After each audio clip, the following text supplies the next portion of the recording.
everyone. Hurricane season in Florida is just wrapping up on a historic note. Billions of dollars in damage needs to be assessed and cleaned up in the wake of Hurricane Ian. Towing companies are a big part of that response. Let's take a look at what's happening on the ground from one Florida tow boss.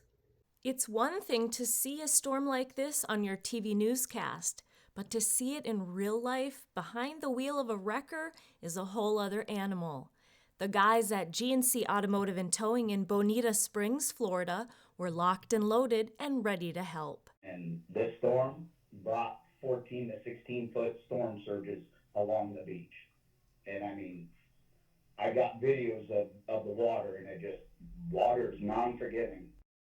We were literally grabbing as many cars as we could the morning of the storm. And it just, by 1 o'clock, the water was already 3 foot over the road, and here again, salt water, we're not going to put our trucks in it. And so it really started the day of the storm, but the next morning, the phone started going off about, removing cars and moving cars and opening up roadways, and, just basically we just started doing a lot of relocating the very next morning, just trying to get it to where they could get through. As you can see, Bonita Springs is right there smack dab in the hardest hit areas of the state. Keep in mind, the water and storm surge stopped a mere 4 blocks from his shop, so Christopher Spears was able to keep it working. We asked him to describe what he witnessed working on the scene of one of the strongest hurricanes to ever make landfall in the U.S. Yeah, you hear people say, oh, it's a war zone. Pictures did not do it justice. It's just when everywhere you will look is destroyed. I mean, everywhere, not just, a block. We're talking miles. They were flipped over, they were sideways, they were piled up, and, we just had to open up passageways. And then once they got the loaders in there, of course, that made it a lot easier. But that was probably a day and a half before the first loader, I think, showed up. Initially, the biggest problem was getting diesel. No power in those first few crucial days to get more fuel. He relied on a friendship he has with the owner of a local excavating company, with providing him fuel in the beginning. Then, when the water finally withdrew, the sludge it left behind was caked on everything. And now, mind you, everything's covered in sand, 2-3 foot of sand, or pond sludge. I don't know how to say. Just take this slimiest putty that you can't walk or drive or get traction in, and that's what we were working with on asphalt and concrete in these parking structures. One of the first orders of business was clearing hundreds of cars from parking garages that were damaged during the storm. It was just everywhere. I got photos and videos of it. You couldn't even walk in these parking decks. It was so slippery. We had skid steers with winch boxes on it, and plates with big rubber tires on it to push the cars out to where, some of the wreckers were able to get them. The other ones we were winching sideways, pulling them out because, they just floated all around. And when that water went out, that's where they ended up. Half of them ended up in the bay or the channels, or Land Rovers, Mercedes, BMWs, Rolls Royces.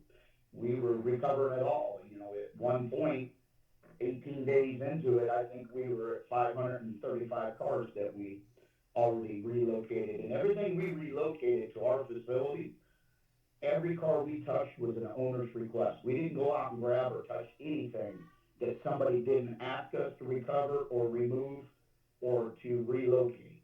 Okay. Everything was done through homeowner associations, because the fire marshals, or, we didn't just go out and do predator towing and just hook cars, first of all. That's not what we did.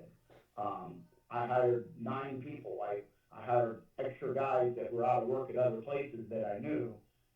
I was running 2-man crews in every truck for safety. It was just very dangerous. I mean, a lot of stuff, a lot of sharp edges. There's just a lot of damage and debris everywhere.